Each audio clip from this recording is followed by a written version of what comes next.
안녕하세요. 홍현필 변호사입니다.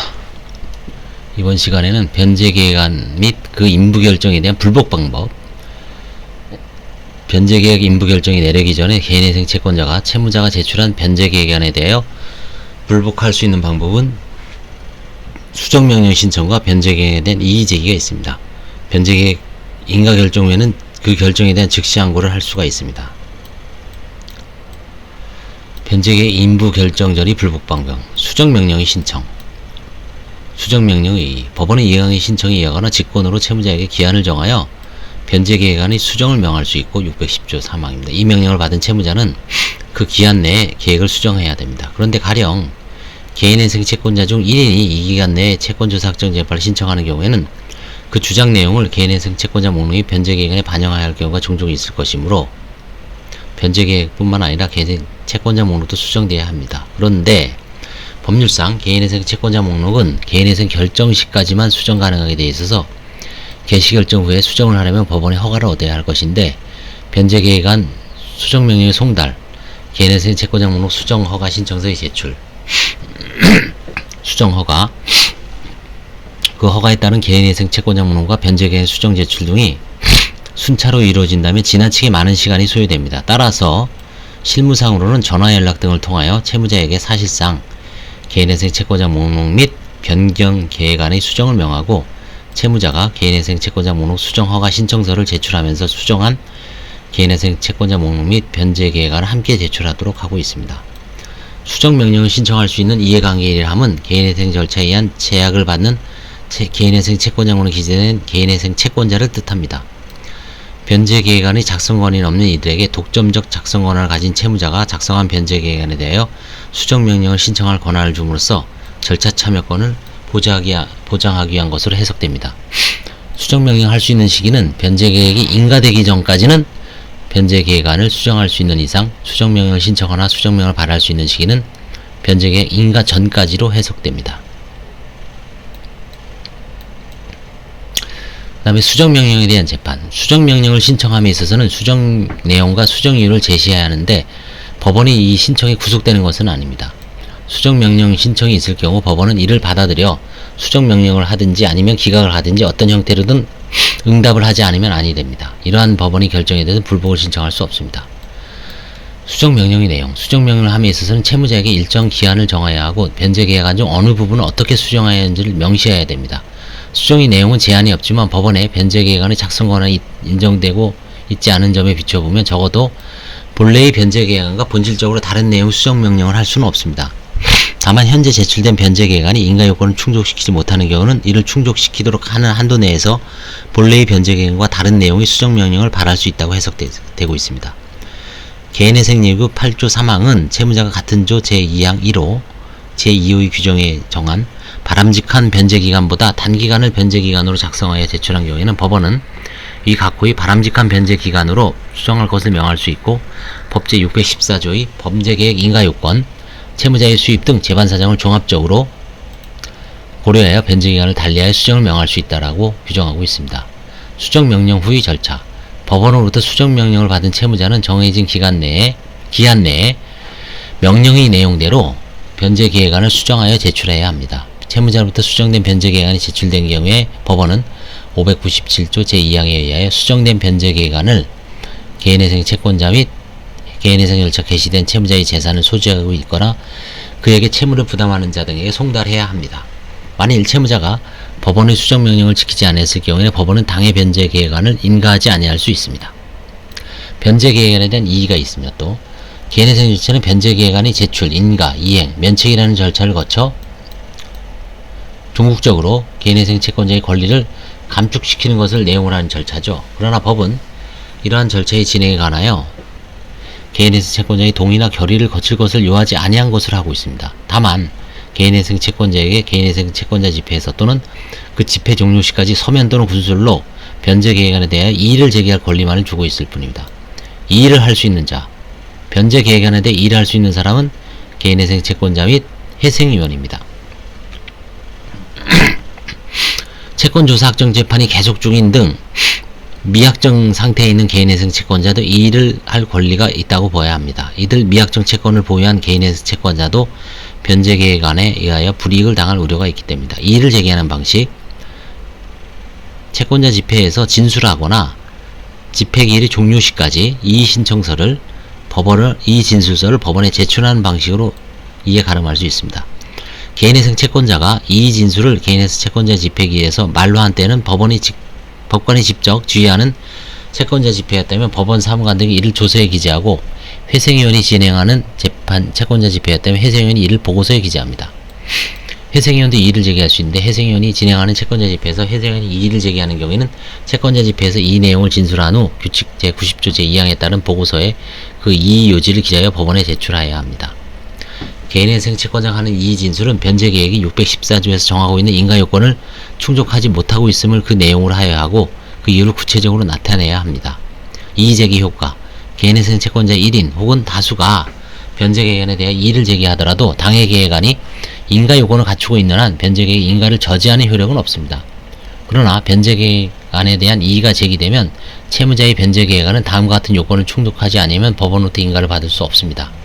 첫째, 변제계획 인가 결정일을 기준으로 하여 평가한 이의를 진술하는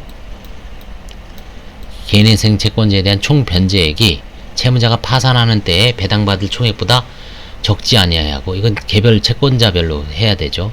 둘째, 채무자가 최초의 변제일로부터 변제계획에서 정한 변제기간 동안 수령할 수 있는 가용소득의 전부가 변제계획에 따른 변제에 제공되어야 하며, 가용소득 전부 제공의 원칙, 청산가치 보장의 원칙. 셋째, 변제계획이 인가 결정일을 기준으로 하여 기준채권에 대한 총 변제액이 최저 변제액 이상이어야 됩니다. 최저 변제액은 이미 했죠. 5천만원 이상일 때는 3% 플러스 100만원, 5천만원 이하일 때는 5%, 그죠? 5%, 100분의 5. 그래서 그 세 가지 원칙, 세 가지 기준이 다 충족되지 않는 한, 충족되면 뭐 이의채권자가 있으면 이 세 가지를 다 충족돼야 됩니다. 따라서 당초 채무자가 제출한 변제계획안이 이와 같은 요건을 갖추고 있지 아니하면 채무자는 다시 이와 같은 요건을 충족하는 새로운 내용의 변제계획안을 작성하여야만 법원으로부터 인가를 받을 수 있습니다. 변제계획 인부결정에 대한 불복 방법, 이거는 이제 사전에 수정명령이나 이의하는 거고요. 변제계획 인부결정에 대한 불복 방법, 즉시 항고. 변제계획 인부결정에 대해 즉시 항고를 할 수 있는 자는 재판에 대해 법률상 이해관계를 가지는 자죠. 개인회생 채권자, 당연하겠죠. 개인회생 채권자 목록에 기재된 개인회생 채권자에 한하여 항고할 수 있습니다. 채권자 목록에 기재된 채권자이나 현실적으로 집회에 참석하거나 참석하여 이의를 제기한 여부는 묻지 않습니다. 개인회생 채권자 목록에 기재된 채권자인 이상 그 권리가 미확정된 경우에도 즉시 항고를 할 수 있습니다. 그러나 채권조사 확정 절차나 그에 관한 이의소에서 그 권리가 부존재함이 확정되는 등의 사유로 개인회생 절차에 참가할 자격을 확정적으로 상실한 자는 항고할 수 없습니다. 개인회생 재단채권자, 개인회생 재단채권자에 대하여는 변제계획에 의하여 감면, 기타 권리에 영향을 미치는 규정을 할 수도 없고 면책결정에 의하여 이를 면책시킬 수도 없으므로 착오로 그러한 규정이 있다 하여도 효력이 생기지 않는다 할 것이고, 따라서 이해관계가 없으므로 항고권자가 아닙니다.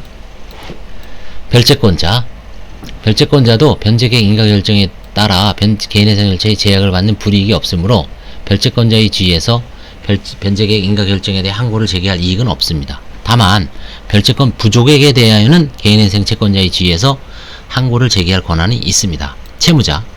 채무자는 변제계획이 불인가 결정에 대해 물론 항고할 권한이 있다고 있습니다. 변제계획 인가결정에 대해 항고할 권한이 있느냐에 대해서는 자신이 인가해달라고 작성 제출한 변제계획안이 그대로 인가된 이상 항고권을 부정해야 되겠죠. 즉시 항고 절차, 항고 제기 방식. 변제계획 인부결정에 대한 항고는 법원에 항고장을 제출함으로써 하고 2,000원 인지를 붙이고요. 항고 기간은 변제계획 인부결정에 대한 즉시 항고는 공고가 있는 경우로 공고가 있는 날로부터 14일 이내에 해야 되죠. 기산일은 공고가 효력을 발생한 날이고 기간은 불변기간으로 소송행위 추후 보완이 허용됩니다. 항고장의 심사 및 보증금 공탁명령, 항고장의 심사. 즉시 항고가 제기된 경우 원심법원은 항고장을 심사하여 소장의 인지가 붙여있는지 즉시 항고 기간 안에 제기했는지 검토해야 하며, 만약 항고인이 인지보정명령을 이행하지 않거나 항고 기간을 넘었음이 명백한 경우 재판장은 명령으로 항고장을 각하해야 합니다.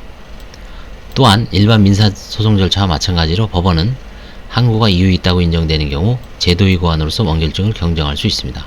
항고가 이유 없다고 판단되면 항고기를 송부해야 합니다. 불인가 결정과 보증금 공탁명령. 불인가 결정에 대한 항고 보증금 공탁 제도는 채무자가 항고권을 남용하여 채권자의 권리 행사를 지연시켜 손해를 입는 것을 방지하기 위한 데서 취지를 찾아볼 수 있는데, 법원은 변제계획 불인가 결정에 대한 항고가 있는 때 기간을 정하여 항고인에게 보증으로 대법원 규칙이 정하는 범위 안에서 금전 또는 법원이 인정하는 유가증권 공탁하게 할 수 있고요. 따라서 원심법원 또는 항고법원은 항고장이 접수되면 즉시 항고장을 심사한 걸로 공탁을 면항할지 여부를 일주일 내에 결정해야 합니다. 다만 서울해생법인 실무는 항고 보증 공탁 명령 시, 항고 보증금 공탁 명령 시 보증보험 증권에 의한 공탁은 허용하지 않는 것으로 정하고 있습니다. 이를 허용할 경우에 추후 보증보험회사의 구상금 채권이 발생하게 되는 문제가 있기 때문입니다. 항고인에게 보증으로 공탁하게 할 금액은 확정된 개인회생 채권 총액의 20분의 1 범위 안에서 정하되, 공탁금액을요, 채무자의 자산, 부채 규모, 재산 상태, 항고인의 지위 및 항고에 이르게 된 경위, 향후 사정병의 가능성, 절차의 진행 경과 및 그 밖의 여러 사정을 고려합니다. 법원이 공탁명령을 할 당시 이미 확정된 채권 중 일부가 변제된 경우에는 잔존하는 채권액을 기준으로 정해야 됩니다. 다만 과도 보증금을 과다하게 설정되면 항고권 행사를 원천적으로 봉쇄하는 결과를 초래할 수 있으므로 주의해야 됩니다. 만약 항고인이 법원이 정하는 기간 내에 보증을 제공하지 않은 때는 항고를 각하해야 하고, 법문상 항고를 각하하는 것에 되어 있으나 여기서의 항고는 항고장을 의미한다고 해석함이 타당하므로 항고인이 정해진 기간 내에 보증을 제공하지 않은 때는 법원이 결정으로 항고장을 각하해야 합니다. 원심법원이 기간을 정하여 항고인에게 보증으로 공탁 것을 명한 경우에 항고기를 송부는 보증 미쟁 후로 항고장이 각하되지 아니하는 한 보증이 제공 날로부터 일주일 안에 해야 합니다. 항고인이 보증으로 제공한 이 금전 또는 유가증권은 불인가 결정에 대한 즉시 항고가 기각되고 채무자에 대해 파산 절차가 속행되는 때는 이를 파산재단에 귀속시킵니다. 만약 항고가 인용된 경우 또는 항고가 기각되고 채무자에 대해 파산 선고가 없으면 파산 절차가 속행되지 않는 경우에는 보증을 제공한 항고인이 송탁서와 항고 인용이 재판이 확정되어서 증명하는 서면 또는 채무자에 대해 파산 선고가 없으면 파산자가 속행되지 않음을 증명하는 서면을 첨부하여 이제 회수하겠죠. 공탁물 회수를 청구할 수 있습니다. 즉시항고와 변제계획 수행, 즉시항고와 집행정지 효력, 618조 제2항, 247조 3항은 변제계획 인가결정에 대한 즉시항고는 변제계획 수행에 영향을 미치지 아니한다고 명시하고 있습니다. 즉 일반 민사소송법상의 즉시항고와는 달리 집행정지 효력을 인정하지 않음으로써 인가결정의 확정을 기다리지 않고 바로 변제계획의 효력을 발생하도록 법 615조 제1항의 취지를 보장할 수 있게 됩니다. 수행정지 등의 가처분, 취지. 인가결정에 대한 즉시항고는 이와 같이 집행정지 효력이 없는 것이 원칙이므로 경우에 따라서는 항고심에서 항고가 인용되더라도 항고인에게 회복할 수 없는 손해를 입힐 수 있습니다. 그렇다면 결국 인가결정에 대한 불복 신청을 허용하지 무효하게 되므로 법 618조 제2항, 247조 3항 단서는 엄격한 요건 아래 수행정지 등의 가처분 제도를 두고 있습니다. 수행정지 가처분. 관할 법원은 가처분은 항고법원 또는 개인회생 계속법원이 발할 수 있습니다. 개인회생법원이 이 가처분을 발할 수 있는 것은 항고기록을 항고법원에 송부하기 전 또는 항고법원으로부터 기록이 송부된 경우에 하나여 가능합니다. 가처분의 요건. 항고가 이유 있다고 인정되고 변제계획 수행으로 회복할 수 없는 손해를 예방해 긴급한 필요가 있으면 소명되어야 됩니다. 가처분의 내용 효력. 법원이 할 수 있는 가처분은 변제계획의 전부 또는 일부에 대해 수행을 정지하거나 그 밖에 필요한 처분입니다. 이 가처분은 항고인에게 담보를 제공하게 하거나 담보를 제공하지 아니하고 명할 수 있습니다. 담보를 제공하게 한 경우 그 담보는 변제계획 수행을 정지함으로써 생긴 손해를 담보하는 것이므로 본래 손해를 입은 이해관계인이 이에 대한 권리를 취득해야 하나 계획 수행의 책임자인 채무자가 각 이해관계인을 대표하여 권리를 행사하도록 하고 있습니다. 항고심의 결정. 항고심은 항고인이 주장하는 항고사유에 대해 판단해야 되겠죠. 개인회생 절차를 진행하는 제1심에 대한 속심이므로 심리 대상에 있어 제한을 받지 아니하고 있습니다.